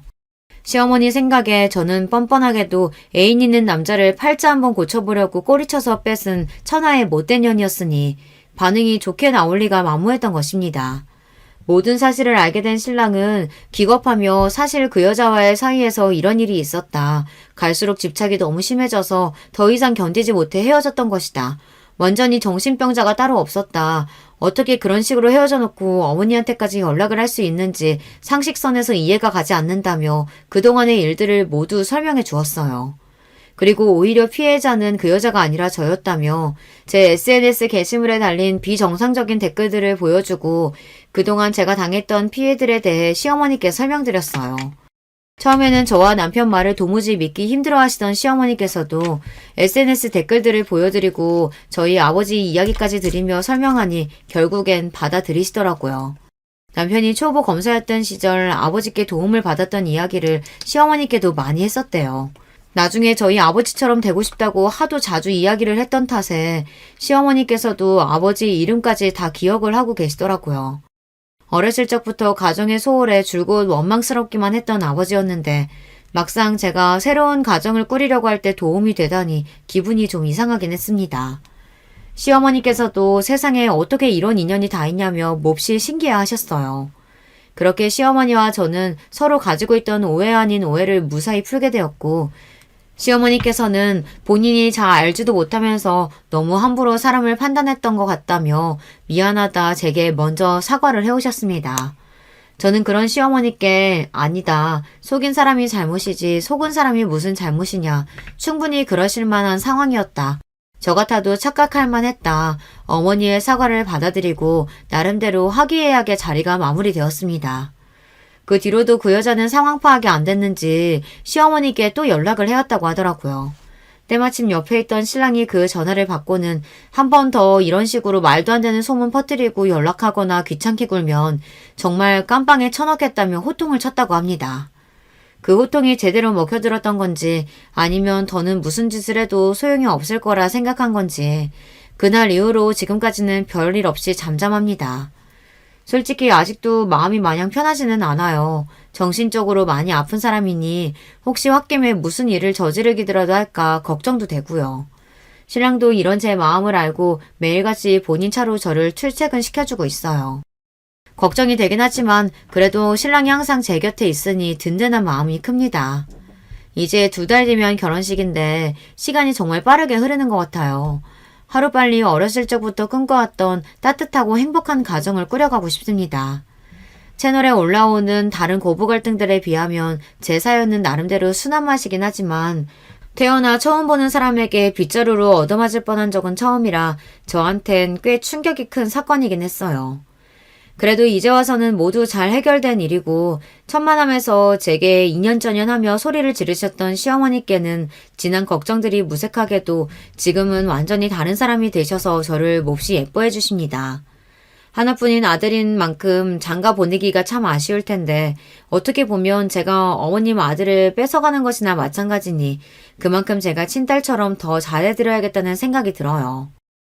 아무쪼록 앞으로 저희 가족의 앞날에 문제없이 언제나 행복만이 가득하기를 바라며 글을 마무리하겠습니다.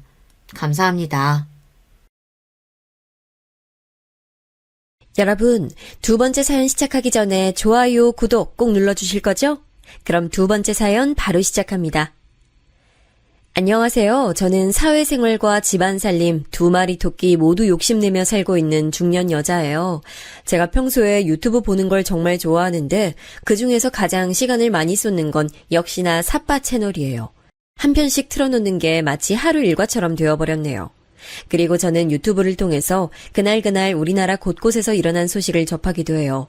옛날과는 다르게 출생률 절벽으로 아기 울음소리를 듣기 어려워졌음에도 불구하고 오히려 옛날 그때에는 잘 접하기 어려웠던 아이들 관련해 부정적인 뉴스들이 많이 올라오는 것 같더라고요. 다들 공감하실 거예요. 저도 자식 둔 엄마라 그런지 이런 아이들 관련해서 이런저런 안 좋은 뉴스들을 접하고 나면 심경이 착잡합니다. 이 사회에 큰 이바지를 하진 못하더라도 민폐는 끼치지 않는 인물로 키워내야지 하는 다짐을 때마다 하고 있네요. 제가 이런 이야기를 하는 이유는 말이죠. 제법 파란만장한 어린 시절을 보낸 당사자가 다름 아닌 저이기 때문이에요. 제 나이 7살에 저를 낳고 길러주신 친부모께선 이혼을 하셨습니다. 당신이 데려가서 키워. 나보고 애 못 본다, 육아에 소질없다 이러면서 맨날 불평불만 터뜨렸던 거 당신 아니야? 그러니까 당신이 애 데리고 가서 키우라고. 왜 딸내미를 내가 키워야 되는데? 당연히 딸은 아빠가 아니라 엄마가 키워야 하는 거 아니야? 나는 내가 키워야 될 거라고 생각해 본 적 없어. 이혼하면 무조건 당신이 키울 거라 생각했지. 그리고 아직 학교도 들어가지 않았던 그 어린 자식을 사이에 두고 주분께서는 첨예한 대립을 이어나가셨어요. 서로 키우고 싶다면서 양육권을 주장한 게 아니라 오히려 서로 키우기 싫다면서 짐을 떠안기 싫으셔서 난리도 아니었습니다. 흔히 미운 나이 7살이라고 하지 않나요? 머리 커졌다고 떼쓰고 말썽 피우고 한창 그럴 나이죠. 그래서 제 동네 친구들은 하나같이 그때 장난꾸러기들이었어요. 제가 그 시절에 항상 했던 생각이 있었는데 바로 말썽 부려서 부모님께 혼나는 그 친구들의 모습이 부럽다는 것이었습니다. 저는 부모님 관심과 애정이 늘 고픈 아이였어요. 어린아이의 세상이 크면 얼마나 크겠나요? 오직 자기를 낳아주고 길러준 부모만이 자기 세상 전부잖아요. 근데 두 분 다 저를 원하지 않으셨으니 어렸을 때부터 제 상실감과 무력감은 커다랬죠. 부모님께선 극심한 성격 차이로 인해 끝내 이혼까지 가셨지만 제가 생각하기에 두 분의 공통점이 있었다면 그건 바로 이 세상에서 그 무엇보다 중요한 건 자기 자신이라고 생각하시는 분들이었다는 거예요. 심지어 친자식마저 우선순위에 두지 않으셨죠. 그래서 저는 나중에 결혼해서 아이를 가졌을 때 반드시 자식의 곁에 있어주는 부모가 되겠다고 굳게 다짐했네요. 저는 큰고모, 외할머니, 외삼촌, 그리고 다시 큰고모 댁을 전전하며 초등학교 재학 내내 전학만 4번을 다녔습니다. 제가 이혼가정 아이라는 것, 부모님과 살지 않는다는 것, 이런 것들을 아무렇지도 않게 반 친구들 앞에서 나불거리셨던 중학교 담임선생님, 지금 잘 살고 계신지 모르겠네요. 그 배려심 없는 행동으로 저는 너무 힘든 학교 생활을 보냈죠. 내일하고 모레는 출석번호 20번부터 맨 뒷번호까지 학부모 상담 있는 거 알지? 다들 집에 가면 부모님께 말씀 한 번씩 더 드리고. 아, 수연이는 해당 사항 없겠구나. 바쁘신 고모 집에 얹혀 살지? 담임선생님께서 외치시는 것에 맞춰 반 친구들이 키득거리며 제 쪽을 다 쳐다봤어요. 너무 창피하고 수치스러워 고개를 숙이고 있었습니다. 한참 후 고개를 슬쩍 들었는데 문득 시선이 느껴져 그 방향을 봤더니 반에서뿐만 아니라 학교 전체에서도 소위 잘 나가는 애로 꼽히는 여자애가 저를 빤히 보고 있었습니다. 손으로 턱을 괴고 눈빛을 반짝이면서 저를 쳐다보는 모습에 왠지 모르게 소름이 돋아 저는 황급히 그 시선을 피했죠. 그 친구 이름은 박성희였습니다. 성희는 외모에 관심 많은 친구였고 교실 뒤편에 달린 거울은 그래서 성희와 그 일당들이 늘 독차지하고 있었습니다. 자연스레 저 같은 소심하고 소외된 아이는 쉬는 시간에 뒷문으로 오가는 것도 못했죠. 뒷문은 늘 그들의 영역이었으니까요. 본능적으로 성희의 눈에 띄지 않으려고 저는 그렇게 지냈어요. 하지만 눈이 마주쳤던 그때가 무언가 기점이었던 것 같습니다. 그쪽에서 제게 먼저 다가오기 시작했으니까 말이죠. 수연아, 안녕? 내가 궁금한 게 있는데 너는 부모님하고도 안 살고 고모 집에 얹혀 산다면서 왜 가방은 좋은 거 하고 다녀? 그리고 너 은근 매점에서 자주 보이더라? 용돈 많이 받나 봐. 고모가 부자셔? 아니, 부자는 아니시고, 그냥 부모님이 때마다 돈 보내주시는 걸로 알아. 그렇게 얼핏 들었거든. 그러던 어느 날 쉬는 시간이 되자마자 성희가 제자리로 와서 갑자기 제게 어깨 동무를 하면서 말을 걸었어요. 그때 심장이 얼마나 쿵쿵 뛰었는지 몰라요. 엉겁결에 무심코 그런 대답을 하고만 저는 성희와 그 일당의 눈치를 살폈습니다. 어느새 그 무리가 제 자리 주변에 다 와 있더라고요. 수연아, 내가 너한테 아주 유익한 효도 방법을 알려주려고 하는데, 어때? 들어줄 수 있지? 효도 방법? 그게 무슨 소리야? 네 부모님 입장에서 생각해봐. 자기 자식이 학교에서 어떻게 지내면 가장 좋아하실까? 네가 어떻게 학교 생활을 해야 부모님이 좋아하실지 생각해 본 적 있어? 고모를 안심시켜 드릴 수도 있는 최고의 방법인데.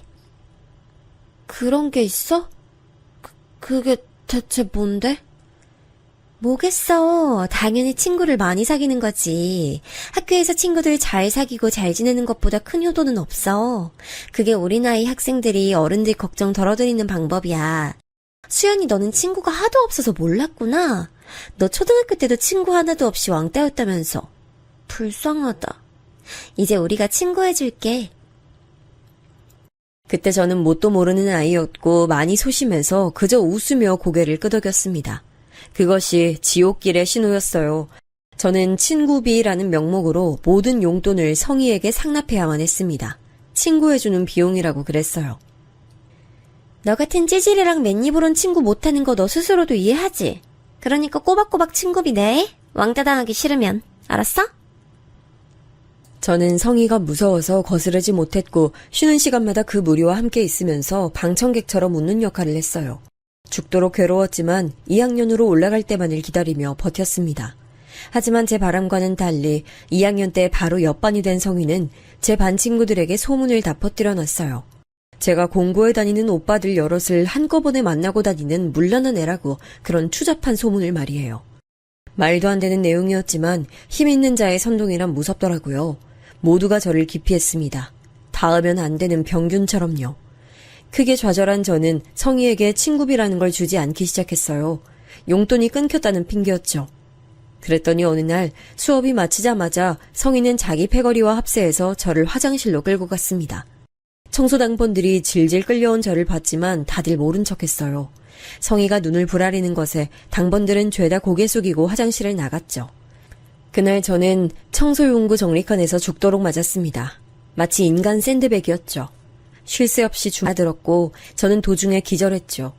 사람이 맞다가 정신을 잃으면 그건 엄청난 상황이잖아요. 이건 진짜 크게 잘못될 수도 있는 거잖아요. 그런데 성희는 정말 악랄했습니다. 양동이에다 물을 받아서 그걸 저한테 뿌렸어요. 야, 눈 떠. 당장 정신 안 차리면 너 창밖으로 던져버린다. 차가운 물에 제가 억지로 눈이 떠졌는데 그러자마자 보인 건 소름 끼치게 무서운 표정으로 낄낄 웃는 성희와 이런 과한 상황에 겁에 질렸음에도 티를 안 내려고 애쓰는 나머지 패거리들의 모습이었습니다. 너 다음에 또 기어오르면 그땐 진짜 네 재산날 되는 거야. 수연아, 난 친구끼리 그러기 싫어. 우리 친구잖아, 그치? 우리의 우정이 영원할 수 있도록 난 제발 네가 협조 좀 해줬으면 좋겠어. 앞으로 믿어도 되지? 다음 주까지 2만 원 준비해오고. 아, 맞다. 너 지난번에 신고 왔던 나이키 운동화, 너 그거 일부러 안 신고 오는 거지? 속 보인다. 머리 굴리지 말고 얌전히 신고 와. 엄마는 재혼을 하셔서 아예 보기 힘든 분이 되셨지만 그나마 아빠는 1년에 한 번 정도 만나고 있었는데요. 그런 아빠가 사주셨던 운동화였어요. 일이 우선이고 스스로가 우선이지만 그래도 자식이라고 챙겨주시는 것 같아서 단지 그것만으로도 저는 너무 감동이고 좋아서 그 운동화가 참 소중했습니다. 그러나 공포 앞에선 별 수 없었네요. 성희는 제가 그걸 신고 온 날 자기 운동화와 제 것을 억지로 바꿨습니다. 왜 하필 발 사이즈가 똑같을까 하는 원망을 하는 게 힘없던 저의 유일한 분노 표출이었습니다. 너무 괴로워서 차라리 죽을까 하는 생각을 했죠. 선생님께 몇 번이고 말씀드렸지만 돌아오는 반응은 늘 비슷했습니다. 저보고 그러시더라고요. 당하는 사람도 뭔가 잘못한 게 있지 않겠냐고. 그 소리 듣자마자 모든 기대를 접었습니다. 2년 내내 괴롭힘 당했던 저는 3학년 때 심지어 성희와 같은 반에 배정됐어요. 수연아, 너랑 같은 반 돼서 너무 좋아. 우리 운명인가 봐. 남은 1년 잘 지내고 이왕이면 고등학교도 같이 가자. 좋지? 성희가 저를 향해 눈을 빛내며 그렇게 말했던 날 이후로 저는 학교를 나가지 않았습니다. 그냥 차라리 아무것도 안 하는 게 나을 것 같았어요. 본능적으로 학교를 계속 나가면 저는 박성희라는 사람의 손에 죽을 거란 예감이 들었죠. 등교 거부하기를 2주, 놀랍게도 아빠가 저를 찾아오셨어요. 수연아, 너 나하고 같이 갈래? 이제부터 아빠하고 살래? 앞뒤 설명 아무것도 없이 정말 단조로운 질문이었는데 저는 어느새 미친 듯이 고개를 끄덕이고 있었습니다. 저는 그렇게 그 지역을 아예 벗어난 전학을 갈 수 있었고 새로운 곳에서 조용히 중학교 생활을 마무리한 뒤 고등학교 때는 제법 친한 친구 두어 정도 사귀면서 지냈어요. 억지로 성희에게 받았던 그 악랄한 괴롭힘을 잊으려고 다른 생각을 많이 하면서 살았죠. 아빠는 제가 성인이 된 이후로 교제하시던 어떤 분과 동거를 시작하셨고 저는 자취하며 따로 지냈습니다. 너무 슬펐던 게 뭔지 아세요?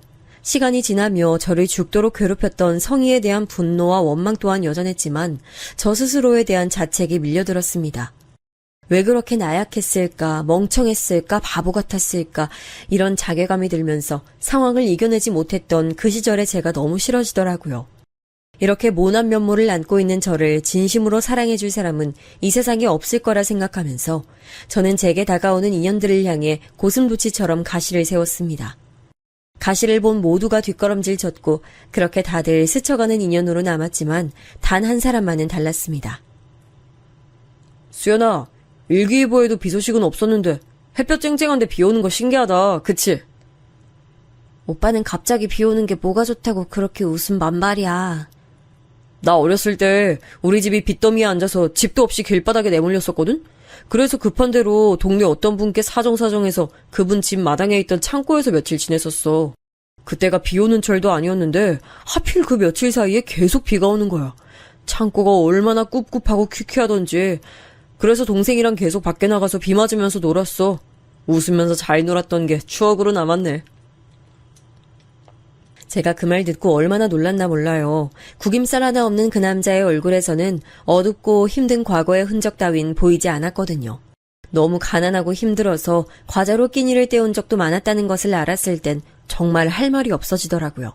새우깡하고 감자깡을 물에 불려서 그걸 죽처럼 만들어 먹었다네요. 형편이 어려워 추레한 옷을 입고 다니니까 학교에선 늘 놀림감이었겠죠. 학교 생활이 분명 녹록지 않았을 텐데 그 시절을 회상하는 그 남잔 전혀 괴로워 보이지 않았습니다. 저는 제 과거를 너무 혐오하다 못해 증오하는 사람이었기 때문에 어떻게 그럴 수가 있는지 궁금했어요. 그때 그 남자가 제게 그러더라고요. 뭐 어쩌겠어. 과거도 지금도 전부 똑같은 나야. 아무도 내 인생을 1초도 살아줄 수 없는데 어떻게 그 모든 순간에 내가 나 자신이 아닐 수가 있겠어. 그러니까 인정하고 받아들이고 다 끌어안고 묵묵하게 앞으로 나아가는 거지. 뒤를 보지 않고 앞으로만 나아가는 것. 그게 바로 내가 지나온 길들을 괴롭게 여기지 않는 비결이야. 내 대답이 너한테 좀 도움이 됐을까? 도움이 됐는지 아닌지는 지켜봐야 알 것 같아. 나는 옛날 일 때문에 너무 오래도록 거기에 얽매여 있었거든. 이제 와서 한 번에 그걸 다 성숙하게 떨쳐낼 자신은 없어. 그래도 오빠 같은 사람이 지금 내 옆에 있다는 게 내 인생에서 가장 큰 행운이라는 사실 하나만은 알겠다. 수연아, 너랑 만나면서 네가 이렇게 적극적으로 나오는 모습은 지금 처음 보는 것 같네. 와, 보기 좋네. 저를 향해 수줍게 웃어주는 그 남자를 보면서 제가 속으로만 대답했죠. 앞으로 이런 제 모습 많이 보여주고 싶다고요. 저는 살면서 이성을 보며 한 번도 떨려본 적이 없었는데 별 생각 없이 누가 주선해줘서 만나게 됐던 그 남자와 대수롭지 않게 시작했던 연애에 큰 감흥도 없었는데 그날 갑자기 심장이 두근거리더라고요. 걷잡을 수 없이 설레기 시작했습니다. 사람이 사람에게 빠지는 건 무어라 말로 설명할 수 없는 과정 같아요. 저는 마음을 열고 그 남자를 만났고 연애 기간 2년을 채운 끝에 결혼했습니다. 순박하고 진솔한 그 남자가 바로 지금의 제 남편이자 제 아이 아빠인데요. 남편이 어렸던 옛날에 그때의 가세가 확 기울었던 제 시댁은 성실하고 꿋꿋하게 살아오며 많은 회복을 이뤄낸 상태였으나 저희 부부가 결혼하던 때에 결코 부유하다고 볼 수 없는 후하게 쳐줘야 평범한 수준이었습니다. 참고로 남편 남동생은 일찍 고등학교 동창하고 결혼해서 멀리 지방 내려가 살고 있었고요. 시아버지께서는 인쇄소에서 일을 하고 계셨으며 시어머니께서는 대학교 학생식당에서 근무를 하고 계셨습니다. 아빠께선 사실 제 결혼을 처음엔 반대하셨어요. 너무 기우는 집안은 못마땅하시다는 거였죠. 연애하고 결혼은 달라. 알콩달콩 즐겁게 연애까지는 했겠지만 딱 거기까지야. 결혼은 네 수준을 한층 더 높여줄 수 있는 남자하고 해서 폼나게 살아야 맞는 거야. 네가 고생할까봐 이 아빤 그것부터 걱정이다. 혹여 수더분하고 욕심 없는 척 가면을 써놓고 실상은 네 재산만 노리는 논팡이인 것은 아닐지. 지금 만나시는 분하고 결혼 안 하시는 이유 돈 때문인 거 알고 있어요. 그분이 아빠를 사랑으로 보고 계신 게 아니라 재산으로만 보고 계시는 걸까봐. 사랑에 대한 확신이 없으시니까 그런 거겠죠. 근데요, 아빠, 전 달라요. 아빠처럼 결혼에 실수하지도 사람을 못 믿지도 않아요. 네가 아주 못한 소리가 없구나. 그래, 네가 그렇게 자신 있다 이 말이야? 너라고 결혼에 실패하지 않고 후회하지 않을 거라는 보장이 없는데 뭐가 그리 자신만만해. 이게 다 네가 콩깍지가 씌어서 그런 거야. 아니요, 저 정말 자신 있어요. 왜냐면 저는 애초에 배경이나 능력을 보고 그 사람과 결혼하겠다고 다짐한 게 아니니까요. 저부터가 그런 거에 기준을 두고 있지 않기 때문에 아빠하고는 상황이 무척 다르다는 걸 꼭 말씀드리고 싶어요. 하지만 제 완강함 앞에서 아빠는 대꾸를 하지 못하시더니 결국엔 백기를 드셨죠. 그리고 저는 이 결정을 적어도 지금까지는 단 한 번도 후회해 본 적이 없었네요. 제가 비록 따뜻하고 정 많은 친부모님 복을 타고나진 못했지만 시부모님 복이 있는 사람이었더라고요. 시어머니께서는 늘 저를 분에 넘치는 며느리, 과분한 며느리 이렇게 봐주셨지만 사실 저야말로 분에 너무나도 넘치는 시댁을 얻은 사람이라고 생각했습니다. 아이까지 낳고 알콩달콩 잘 사는 제 모습에 아빠는 완전히 인정하셨죠. 제가 정말 행복한 결혼을 했다는 걸 말이에요. 일에 파묻혀 살아오신 아빠는 재산관리 능력 또한 탁월하셨는데 바로 이 시기에 제게 많은 재산을 미리 물려주셨습니다. 사람 앞일은 모르는 거니까 내 유일한 자식이 확실히 모든 걸 가질 수 있도록 미리 이렇게 해놓는 것도 나쁘지 않을 것 같더구나. 이렇게 큰 재산을 저한테 다 주실 줄은 몰랐어요. 감사해요, 아빠. 화목한 가정에서 앞으로도 살아갈게요. 결혼 이후 남편은 이직을 했어요. 원래 다녔던 곳이 사실 더 좋은 곳이었고 전망도 밝았고 여러모로 괜찮았지만 일 먼저 나고 사람 난 게 아니라 사람이 항상 우선이잖아요. 아무리 괜찮은 곳이더라도 사람이 안 괜찮으면 그건 안 되는 것이더라고요. 새로 남편의 부서로 온 상사가 아주 미친 사람이었어요. 남편이 스트레스를 엄청 받았죠. 그래서 집에서 가깝고 돈은 훨씬 적게 벌지언정 업무 강도가 낮은 곳으로 남편이 이직했습니다. 제가 그러라고 적극 추천했고요.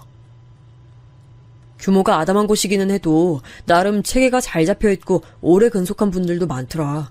원래 낡은 선풍기만 탈탈 돌아가는 곳에서 일했었는데 지금은 이렇게 번듯한 빌딩에 사무실 입주해서 일한다고 이곳에 자부심 느끼는 분들도 많은 것 같았어.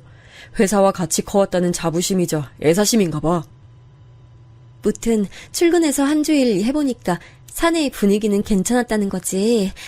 근데 여보, 거기는 사장이 직접 일을 나오기는 해? 직원들한테 다 맡겨놓는 것 같다고 그랬잖아. 어때? 나오시긴 하는데 그냥 중요한 결제 서류만 보시는 정도 같아. 근데 들어보니까 그러실만은 하더라. 사장님 나이는 많으시지만 결혼하신 지는 이제 10년도 안 되셔서 애들이 아직 어리다고 하더라고. 이제 초등학교 다니고 있다는데 얼마나 아이들하고 시간을 함께 보내주고 싶으시겠어. 그래서 이해가 가더라. 정말? 맨땅에 헤딩으로 회사 시작하신 분이라고 하더니 일 때문에 열정을 다 바치시느라 결혼을 늦게 하셨구나. 내가 얼핏 들었는데 사모님 되시는 분이 당신이랑 나이가 거의 또래인 것 같더라. 그걸 듣고 제가 놀라서 입을 벌렸죠. 그렇다면 남편이 다니는 회사 사장님께서는 어림짐작으로 잡아도 15살 정도 차이 나는 분과 결혼을 하신 거였으니까요. 사람이 참 이런 생각을 하면 안 되는 건데 저도 모르게 머릿속으로 사모님도 참 대단한 분이시네 이랬던 것 같아요. 그 정도 나이 차이 솔직히 쉽게 극복해지는 건 아니니까요. 돈 때문일 거라는 속물적인 짐작까지는 맹세코하지 않았습니다. 저는 이 사장님 부부와 제가 상상도 못한 접점을 지니고 있을 줄 전혀 몰랐고요. 남편이 그 회사에 재직한 지 3개월여가 흘렀을 때였어요. 사장님이 다음 주나 언제 한번 날 잡아서 부부 동반으로 스크린 골프 치고 경치 좋고 음식 잘 나오는 식당 가서 식사하는 거 어떻겠냐고. 사실상 공지를 오늘 하시던데 당신은 이런 거 별로지? 그래? 확실히 작은 데로 가니까 이런 점이 있구나. 내가 회사 문화 같은 건 잘 모르지만 요즘 부부 동반으로 모이는 회사는 거의 없다는 것 같던데. 나도 좀 놀랐어. 근데 다른 분들께 여쭤보니까 종종 이렇게 해왔다고 하더라고. 절대 자주는 아니라던데 하필 지금이 딱 이럴 시기인가 봐. 당신은 워낙 시끄러운 자리 같은 거 안 좋아하니까 어차피 참석할 생각은 없었고 그냥 이런 게 있다고 얘기나 한 거였어. 에이, 아니야. 여보, 우리 그냥 거기 같이 가자. 솔직히 그런 자리 안 좋아하는 건 맞는데 여보 말 맞다 나 이런 게 자주 있을 것 같지도 않고 나도 내조의 여왕 흉내나 한번 내보고 싶어서. 제가 잠깐이나마 엄청 고심을 한 끝에 내린 결정이었는데 남편이 은근 반색을 하더라고요. 그래서 간다고 하길 잘했다 싶었네요. 저는 타고난 성정이 그렇기 때문인 것인지 왁자지껄한 공간을 별로 안 좋아합니다. 험난했던 학창시절을 보냈던 탓인지 같은 여자들끼리 여럿이 있는 것도 별로 선호하지 않고요. 여자들끼리 있을 때 그 안의 공기가 예전 그때를 떠올리게 해서 싫거든요. 여자애들 몇 명을 늘 자기 시녀처럼 부리고 다녔던 성희의 모습, 그 뿌리가 여태 제게 박혀있는 셈이었죠. 제겐 너무나도 완벽한 남편, 고마운 시댁 식구들, 최고로 사랑하는 딸아이, 그리고 세월이 흐를수록 진심으로 가까워지고 있는 아빠까지. 제 인생은 어찌 보자면 회복이었습니다. 더할 나위 없었죠.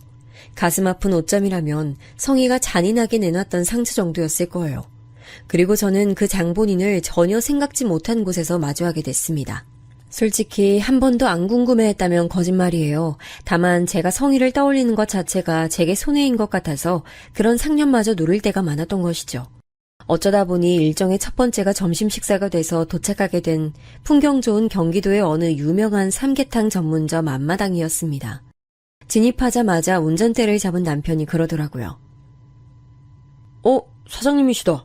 이제 막 도착해서 내리시나 보네. 옆에는 사모님이시고 우리 주차 바로 하고 인사드리면 되겠다. 사장님은 내가 어떻게 생기신지 알고 있는데 조수석에서 내리시는 저분이 바로 사모님이시구나. 처음 뵙네. 그러게 정말 내 또래이신 것 같은데. 어라? 이상하게 왜 인상이 낯설지가 않지? 왜? 누구 닮은 연예인이라도 떠오르나 봐? 당신 어제 보니까 유튜브로 옛날 드라마 시청하고 있던데 혹시 어제 본 옛날 배우라도 생각났어? 남편이 가볍게 장난스럽게 그냥 던진 말이었어요. 그런데 저는 그 옛날이라는 단어를 딱 듣자마자 뇌리에 강렬한 깨달음이 꽂혔습니다. 제가 결코 잊을래야 잊을 수가 없는 아픈 기억 속 그 인물과 저 사모님이란 분이 너무나도 닮아있다는 걸 알게 됐죠. 그때까지만 해도 설마 하는 마음이 더 컸어요. 사장님 내외가 예상외로 곧장 식당 안으로 들어가시는 바람에 즉각 확인할 수 없었기에 더욱 그랬고요. 저는 옛날에 제게 악몽을 선사해 주었던 인물을 간만에 너무나도 선연히 떠올렸다는 것만으로도 기분이 확 가라앉았고 식당 안에 들어서면서 남편에게는 잠시 화장실에 들렀다가 자리로 가겠다고 했습니다. 들끓은 마음을 정비하고 나서 자리로 가고 싶더라고요. 그런데 이게 웬일인가요? 원수는 외나무 다리에서 만난다고 하더니 화장실로 가는 길목에서 제가 딱 상대를 마주치고 만 거예요. 가까이에서 정면으로 보니까 느낌이 오더라고요. 사모님이라는 사람, 제가 아는 박성희가 맞았습니다. 그런데 그쪽에서 제게 먼저 말을 걸어오더군요. 저 혹시 감원중학교 나온 김수연? 내가 그 학교를 다니긴 했지만 나왔다고 할 순 없지. 왜냐하면 졸업하기 전에 전학을 갔으니까. 바로 누구씨 덕분에 말이야. 오랜만이다, 박성희. 너 진짜 김수현이야? 긴가민가 했는데 맞구나. 대박이다. 너 완전 용됐네? 맨날 눈치만 발발거리면서 보고 다니더니 이젠 제법 그럴싸한 옷에 가방을 다 들고 다니잖아. 세월이 참 대단해. 사람을 이렇게 바꿔놓네. 야, 만나서 반갑다. 나한테 먼저 아는 척을 하고 반갑다 그러고. 너 진짜 당당하다. 아니, 진짜 미치게 뻔뻔하다. 나는 기억하면서 나한테 했던 짓은 기억 안 나나 봐. 너 여기 일행하고 온 거라면 내가 당장 그 일행한테 가서 네 과거를 폭로하고 싶은 심정이야. 뭐라고? 폭로? 웃기고 있네. 야, 너 여기 밥 처먹으러 온 거 아니야? 그럼 그냥 조용히 밥이나 처먹고 가. 쓸데없는 짓 하지 말고. 성희는 깜짝 놀란 표정으로 입가를 떨더니 후다닥 자리를 피했습니다. 저는 혼자 남겨져서 가만히 주먹을 꽉 쥐고 있었죠. 예나 지금이나 너무 한결같은 성희 모습에 저는 오묘한 심정이 됐습니다. 생각을 차분하게 정리하며 일부러 느긋하게 화장실을 갔다가 자리로 향했습니다. 보니까 저를 제외한 모임 일원들이 다 자리에 있더라고요. 상석의 사장님 그리고 성희가 있었죠. 남편이 저를 발견하기 전에 성희가 먼저 저를 쳐다봤습니다. 그러더니 많이 놀랐는지 눈이 휘둥그레지더군요. 저는 속으로만 피식 웃으면서 겉으로는 해사하고 순한 미소를 지으며 사장님을 비롯한 다른 분들에게 인사를 건넸습니다.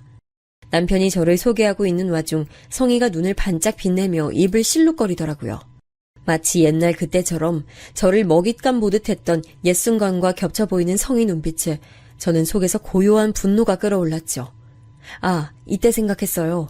이건 하늘이 준 기회로구나. 어머, 신기하다.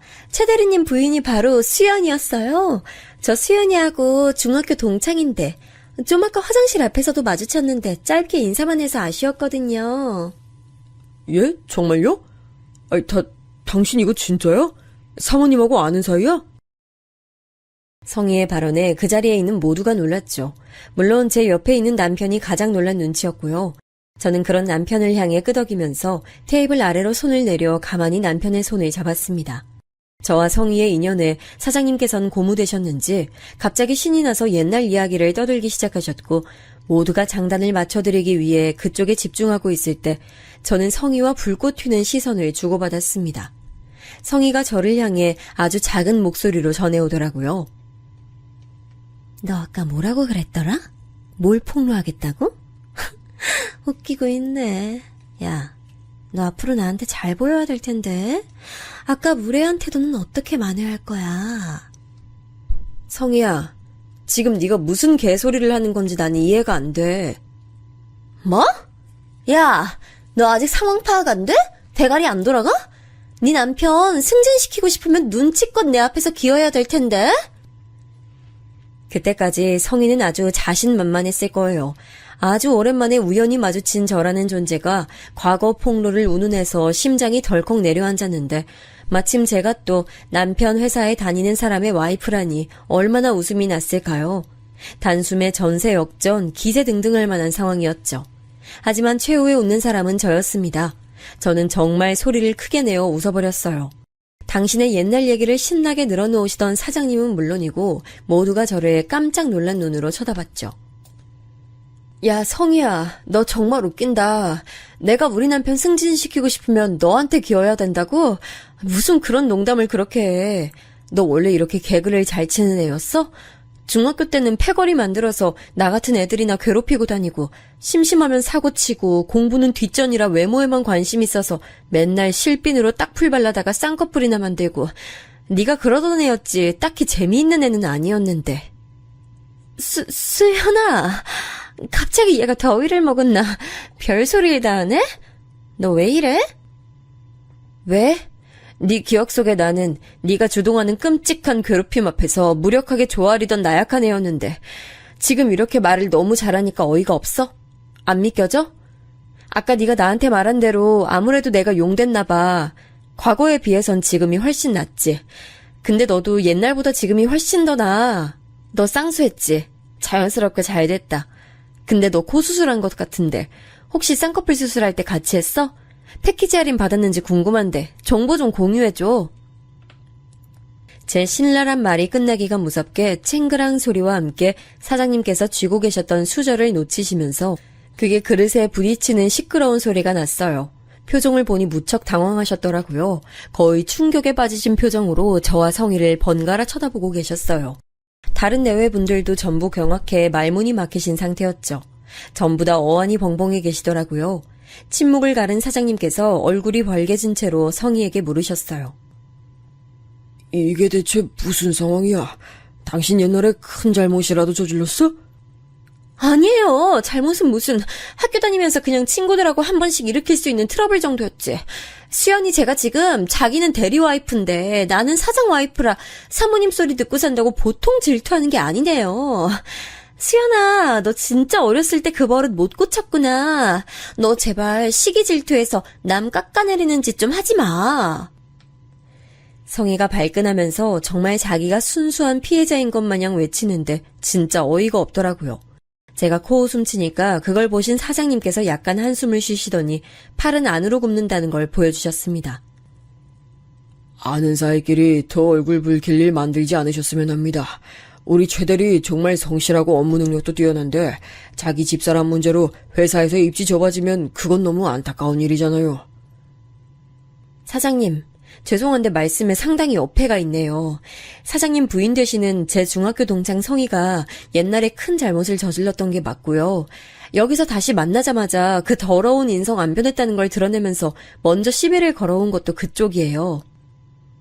저는 지지 않고 바로 맞받아쳤어요. 심장은 미친 듯 뛰고 있었지만 목소리는 흔들리지 않고 흘러나와 천만다행이었습니다. 그때 성희는 저를 가소롭다는 듯 보고 있었어요. 자기 쪽이 무조건 갑이라고 생각하고 있었으니까요. 이렇게 중얼거리더라고요. 자기 남편 회사 잘리게 하고 싶어서 환장했나? 앞뒤 분간도 할 줄 모르네? 그 소리를 듣자마자 핸드백에서 지갑을 꺼낸 저는 명함 하나를 바로 찾아냈습니다. 그리고 그걸 사장님 앞으로 툭 던졌어요. 반질거리는 명함을 의문스럽게 쳐다보시던 사장님께서는 이내 더욱 짙은 의문에 휩싸이신 눈으로 저를 쳐다보셨죠. 이건 제가 잘 아는 공인중개사 사장님 명함인데 저하고 막역하게 아는 이분의 명함을 어떻게 갖고 계시는지. 지금 빌딩 들어오실 때도 거기 사장님 통해서 소개받고 들어오셨잖아요. 다 알아요. 그걸 최대리 와이프가 어떻게 아십니까? 아니, 애초에 여기 사장님은 일반적인 부동산 거래는 거의 안 하시는 분이라 최대리 와이프 같은 분이 명함을 가지고 계실 리가 없는데. 사장님, 모르시겠어요? 저의 대리인 통해서 계약을 진행하셨다지만 그래도 제 인적사항은 확인하셨었으니 아실 텐데요. 빌딩 소유주 젊은 여자라는 거 알고 계셨죠? 잠깐만. 설마 그럼 최대리 와이프가 내가 최고로 잘 보여야 하는 바로 그 건물주? 혼비백산에서 외치신 사장님께서는 제가 미약하게 끄덕이는 것을 보시더니 그 즉시 그 자리에서 기립하셨습니다. 그 바람에 젓가락이 바닥에 떨어졌는데 조금도 개의치 않으시고 저에게 90도로 인사부터 하시더군요. 거의 식은땀을 흘리시는 모양새로 주절거리셨어요. 아이고, 이렇게 인사를 드렸어야 했는데 몰라 뵙고 대단한 신뢰를 범했습니다. 아니 세상에 어떻게 최대리는 이런 엄청난 아내를 걷고도 일을 다니나. 도저히 이 사실이 믿기지가 않는데. 애초에 제 건물이니까 제가 아는 회사니까 제 남편 보고 여기 어떠냐고 추천해줘서 입사했던 거예요. 그리고 제 남편은 배우자 능력과 상관없이 본인 길을 갈고 닦아 나가는 사람이라서요. 오로지 배우자 능력에 기대어 빌부터 살아가려는 사람은 절대 이해할 수 없는 영역이죠. 저는 사장님을 향해 덤덤히 대꾸하며 성희 쪽을 눈짓했습니다. 아직 상황 파악이 오롯이 안 됐는지 멍청하게 두리번거리며 다른 사람들의 놀란 반응이나 살피고 있더라고요. 저는 그런 성희를 쳐다보며 사장님께 말씀드렸어요. 제가 그 빌딩 소유주인 건 사장님께서 회사 일에 관심 가지시고 서류 하나만 확인하시면 드러날 일이고요. 지금은 우선 선행되어야 하는 게 있지 않나요? 사장님, 제가 성희한테 이 자리에서 사과를 받아야 한다는 것에 대해 어떻게 생각하세요? 당연히 찬성입니다. 예, 되고 말고요. 당신 아직도 엉덩이 묻히고 앉아 있었어? 지금 제정신이야? 벌떡 일어나서 이분께 사죄 인사부터 올려. 사장님께서는 순식간에 목에 핏대까지 세우며 외치셨고 깜짝 놀란 성희가 거의 반사적으로 자리에서 일어났어요. 그랬다 울컥했는지 금세 눈시울을 붉히더군요. 이건 진짜 말도 안 돼. 어떻게 이런 일이 다 있어? 건물주가 젊은 여자라고만 알고 있었는데 정말 부러운 여자라고 속으로 그렇게나 생각했었는데 그게 너였다고?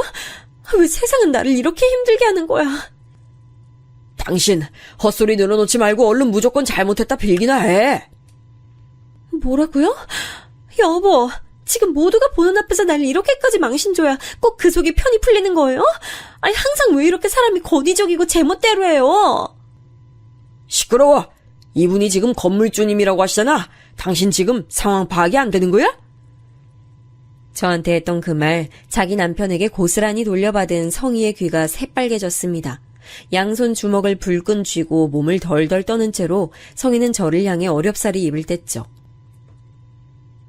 미안해. 내가 잘못했어, 수연아. 정말 진심이야. 뭘 잘못했는데? 뭐가 미안한데? 앞뒤 잘라맞고 얘기하니까 전혀 못 알아듣겠는데? 중학교 때 너 괴롭혔던 거, 왕따 시키고 못 살게 굴었던 거 정말 미안해. 인정하는 거야? 네가 얼마나 악독하고 끔찍한 괴물이었는지를? 솔직히 난 너 같은 건 애 낳아서 키우면 안 된다 생각해. 괴물은 결국 괴물을 길러낼 테니까. 저는 남편을 향해 눈짓했고 저희 부부는 거의 동시에 자리에서 일어났습니다. 사장님께서 무척 애처롭고 다급하게 쳐다보고 계셨는데 그에 반해 성희는 엄청 긴장한 표정이었네요. 살다 박성희의 저런 얼굴을 다 보다니 신기하면서도 왠지 후련했네요.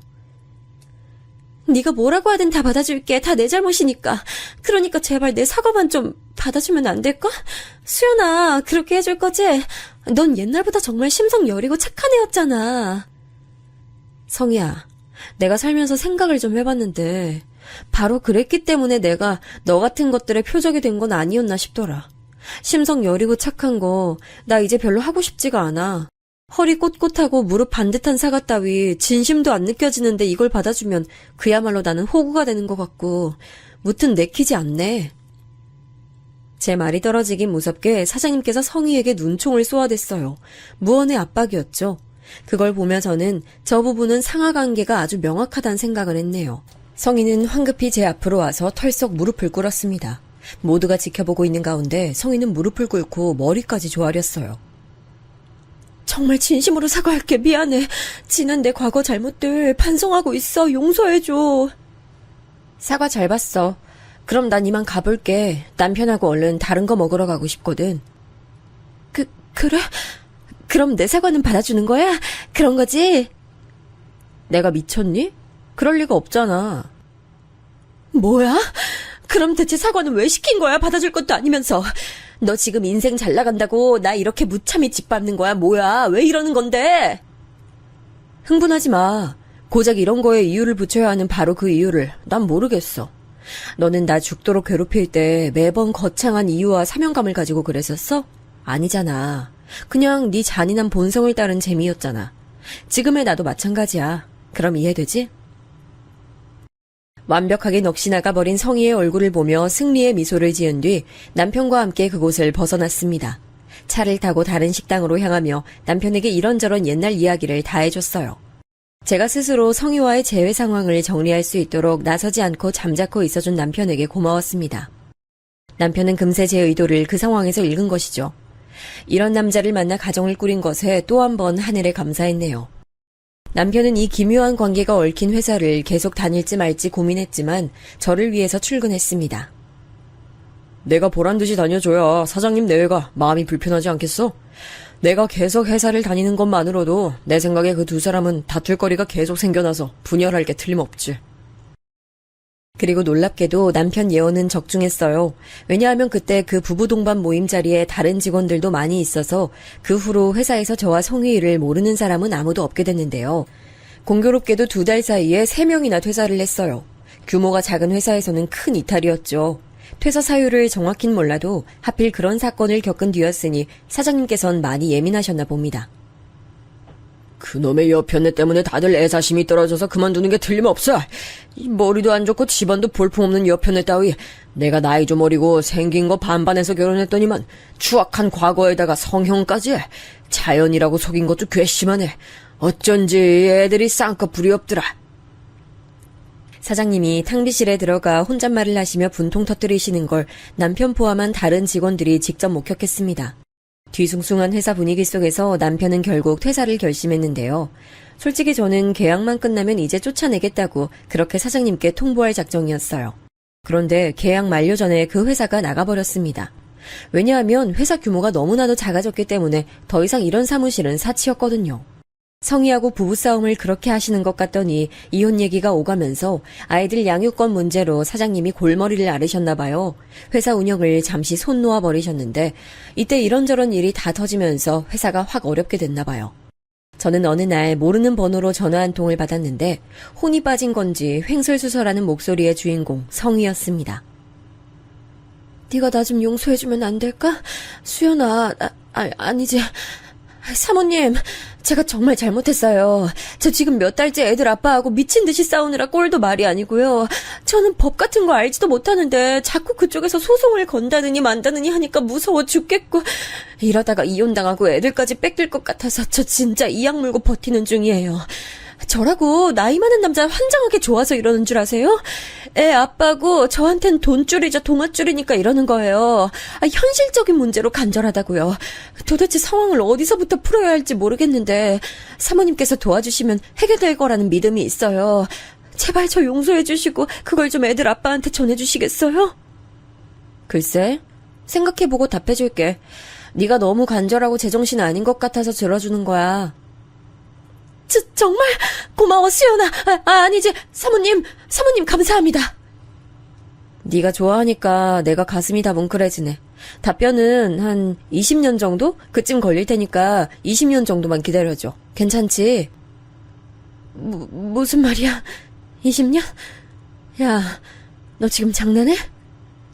왜? 너 때문에 고통스러운 기억 안고 살아야 됐던 내 세월 생각하면 그 정도 계산은 타당하다고 보는데. 싫은 말아. 강요 안 해. 홀가분하게 전화를 끊었고 그게 성희와 마지막 대화였네요. 끝내 사장님과 이혼하지는 않았다고 들었어요. 제법 부유하게 살았던 생활은 끝이 났고 먼 지방으로 내려가 공장 딸린 사무실에서 다시 시작하게 된 것이 마지막 근황이었고요. 저는 새롭게 작은 직장에 들어가 일 다니는 남편 뒷바라지하면서 아이와 시간 보내는 것을 중요하게 여기며 또 프리랜서로 작업하고 있는 제 일에 의욕을 가지고 그렇게 지내고 있습니다.